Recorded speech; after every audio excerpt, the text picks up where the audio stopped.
আমি মানে তারিখের খুব শখ ছিল সরাসরি দেখব এই মাইকের জন্য আমি কাজ করে হ্যাঁ সরাসরি আমি দেখছি আমার খুব ভালো লাগতেছে। এই জন্য আমি এই মাইকের কোম্পানি অনেক অনেক ধন্যবাদ আমি জানাই। আমি মাইকের কাজ করি, মানে মাইক ফিটিং করি, তারপর স্পিকার ধরে ফিটিং করি।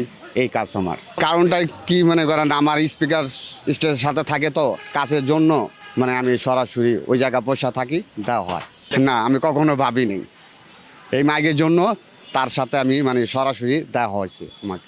আসলে আমি আমার নিজের হাতের গড়া স্টেজ ভালো লাগবে আর কি আমাদের সবার। আসলে সবচেয়ে আনন্দ যে স্যারের সাথে যে এতগুলা প্রোগ্রামের সফর সঙ্গী, যে স্যারের যেখানে যাচ্ছে সেইখানে আমরা মাইক দিচ্ছি, অথবা অনেক সময় স্যারে আমাদেরকে পিঠে হাত দিয়ে একটু উৎসাহ দিচ্ছে। যেহেতু স্যারে আমাদেরকে সবসময় দেখতেছে, বিগত 8 বছর ধরে স্যারে আমাদেরকে টেলিভিশনে টিভিতে দেখে, ওই স্যারে আবার আমাদেরকে বাংলাদেশে সরাসরি দেখতেছে। স্যারের সাথে আনন্দ, আমাদেরও একটা আনন্দ, আমরা সরাসরি দেখতেছি। আর স্যারের নিরাপত্তা বাহিনী যারা আছে তারাও আমাকে চিনে, তো অনেক সময় কাট লাগে, অনেক সময় কাট লাগে না। এই জন্য আমরা সবসময়ই মানে স্যারের কাছাকাছি যাওয়ার আমরা একটা অনুমতি পাই, এটা আমাদের কাছে একটা আনন্দ।